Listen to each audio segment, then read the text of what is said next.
welcome back. And today is my review of 90 Day Fiancé Before the 90 Days, Season 7, Episode 7, Maybe in Another Life. So let's get started.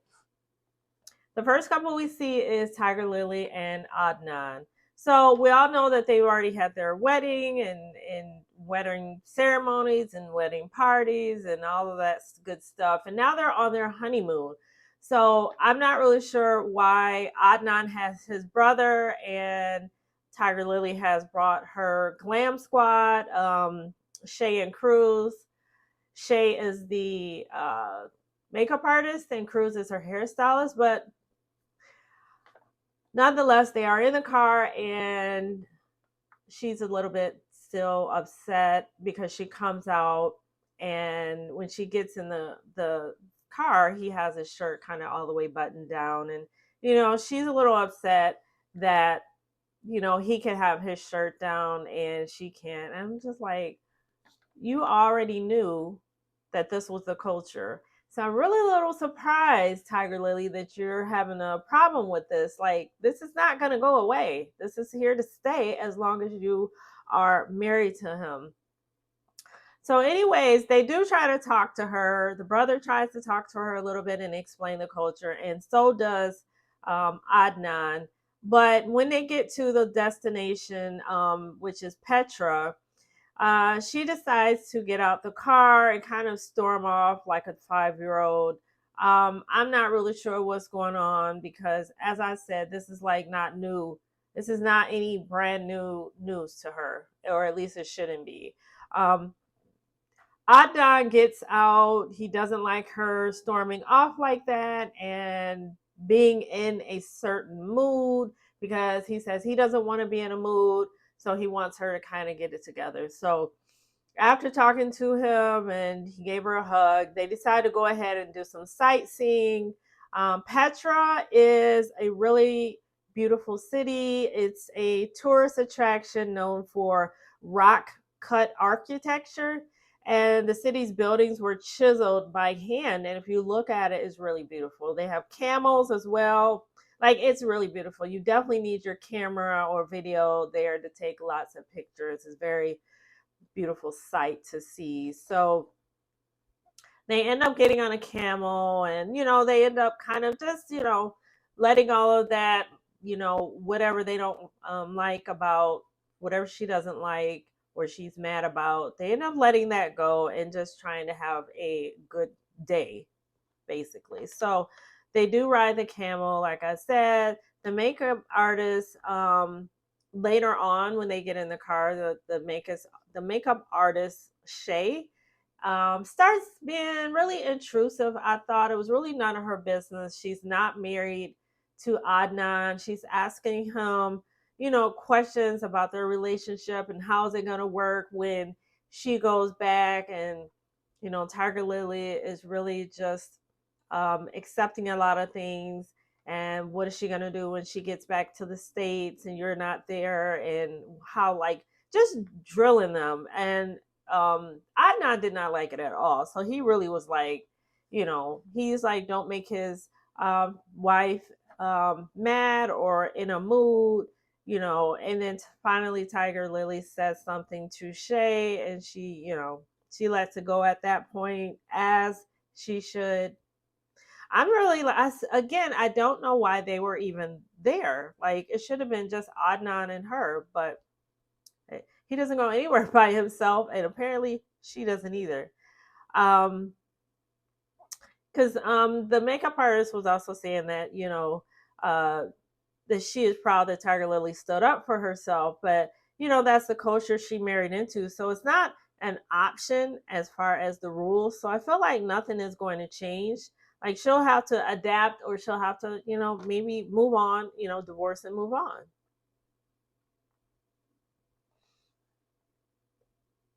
So we learned that this is the last night that Tiger Lily is there. Remember, she was only coming for, I believe, 6 days, which I thought was really short.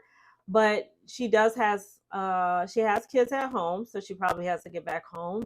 So she is, trying to spend as much time with him since this is her last day and her last night. They get back to the hotel, and Adnan is a little bit upset because he knows she's leaving. And they hug each other, and they're both sad that they're not going to be seeing each other anytime soon. But she has assured him that she will be seeing him soon. So next out, we have Chitty and Renee. So Renee has decided that she is leaving to go stay at a hotel. Victoria's constant judgment, she said, and meddling in their business has really, like, she's had enough of it, and she's ready to leave Victoria's home and go stay at a hotel. So she has invited Chitty to go one more time, and he keeps giving her excuses that he has to get some clothes together and some money. And Renee is just pissed because she feels like they are just not valid excuses. She kind of like put him on blast and was like, you don't have any clothes, you have like 3 shirts and a couple pair of jeans, and like, yeah, she went there. So I don't know if that's true or not, but that obviously that would not been an issue. That you can just throw in a bag or a backpack and keep it moving. So he claims that he needs to avoid temptations and stick to his vows. Plus he doesn't want to argue with her anymore. He said he's tired of arguing with her. And then he tells her he needs to discuss it with his siblings, and which obviously he's talking about Victoria, his sister, and her husband. And Renee is like, she feels like she's married, she's dating 3 people. So, I kind of agree with her. I think I understand he is disabled, so he's gonna, I guess the point of asking them was to so that they knew where he was, or if he was asking them because he wanted advice of if he should go or not. So I don't know. This thing is just this couple is just spiraling out of control, because next thing you know, we see them, Renee, getting more and more upset and angry and shouting and cursing and saying some of the weirdest stuff that's coming out of her mouth. Things just really escalate later.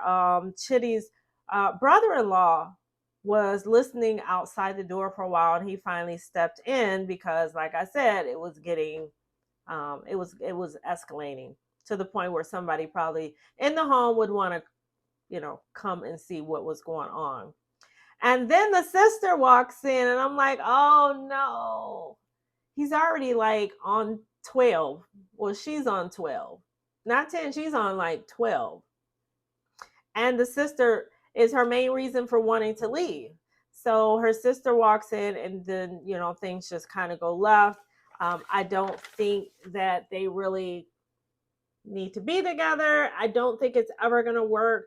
I don't know why Chitty invited her to come. I don't know why they don't know much about the things that she has issues with, like the whole why they can't get intimate, why he can't go to the hotel. Like, these are like questions, like his whole religion. He knows that she's not religious, and him, being, I don't know, I think he's Muslim or something like that, but I don't know, but she's not in that either. So why are you two together? I don't know. But she ended up leaving the home. I believe a Uber or something car came and got her.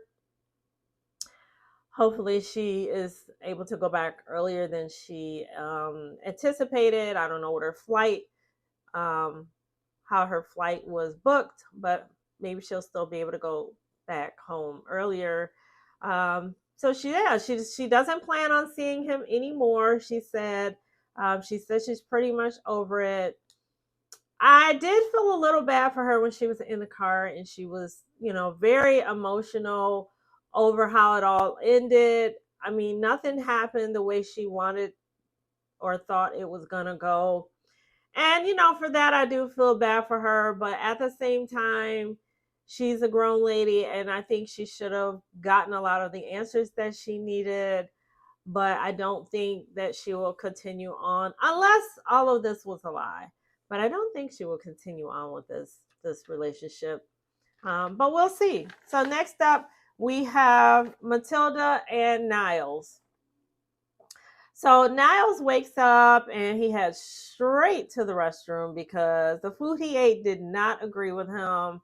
He was saying the US and, African food just did not agree with his stomach. So, anyhow, he fixed that problem. He comes out.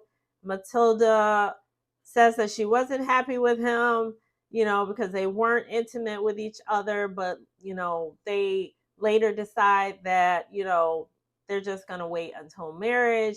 He says that he would prefer, I thought she said it too, but she did say that she was afraid that she may not be able to stick with what she said.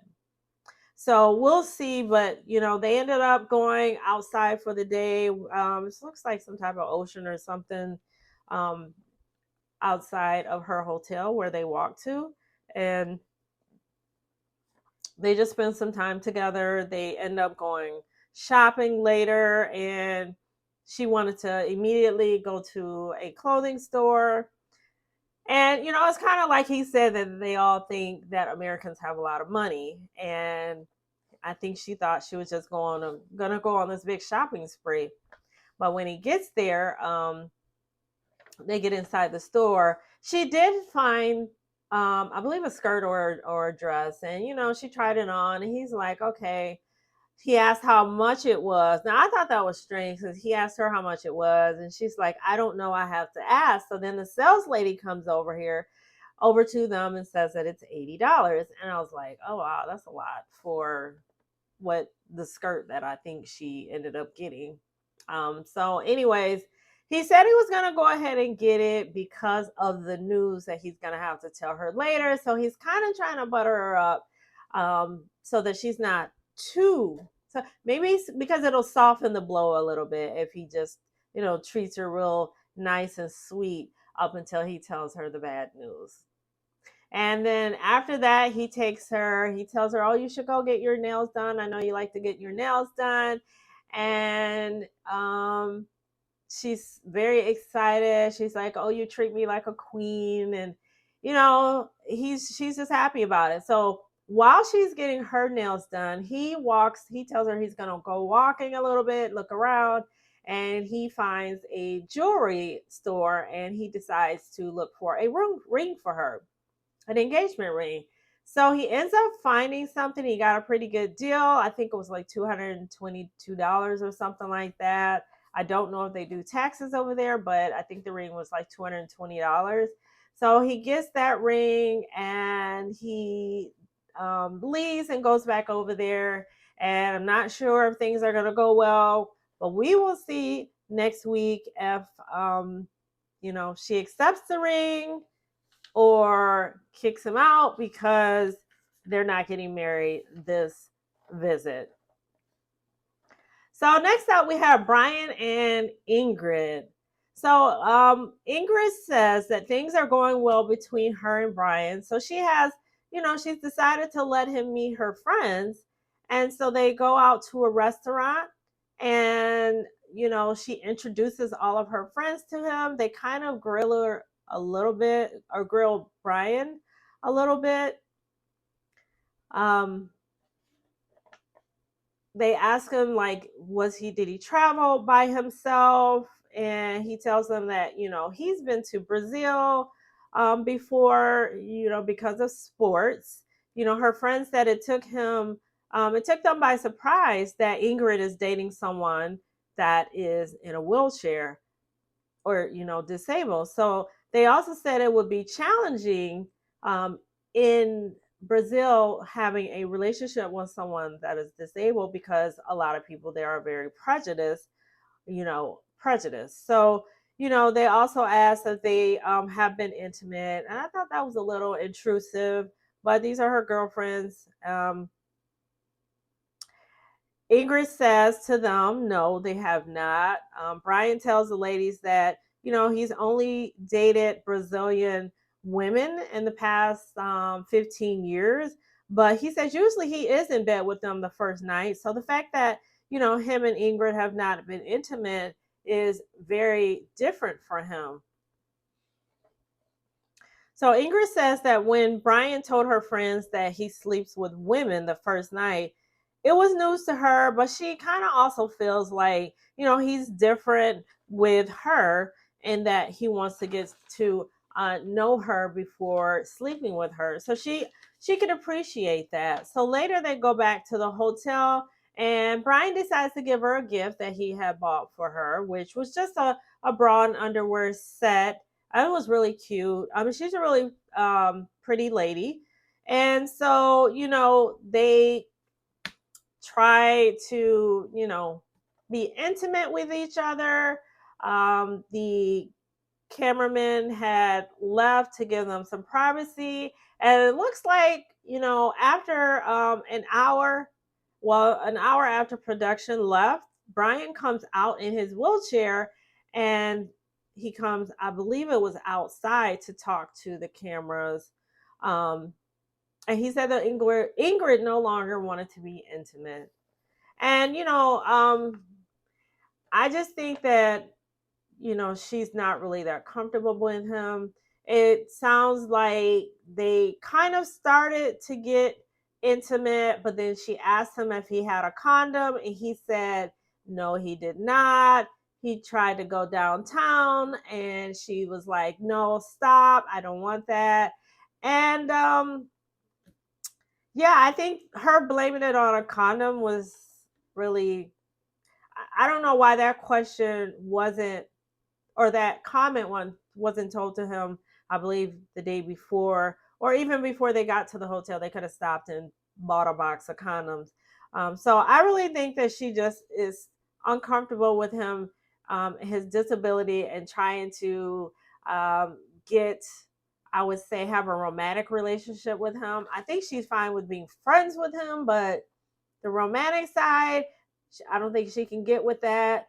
I think she's trying her hardest to get to the US, but she's not going to be able to sleep with him. So I don't know how she's going to get to the US if she can't sleep with him. So I don't know.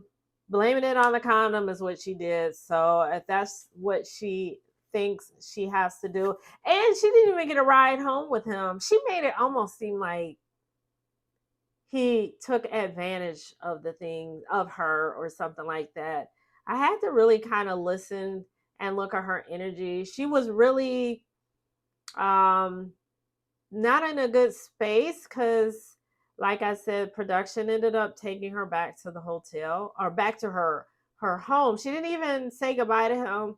I don't know. She had a really bad experience is what it sounds like. I'm sure he was embarrassed. I think she's probably a little embarrassed, and I think she needs to let that go. That's just not going to work.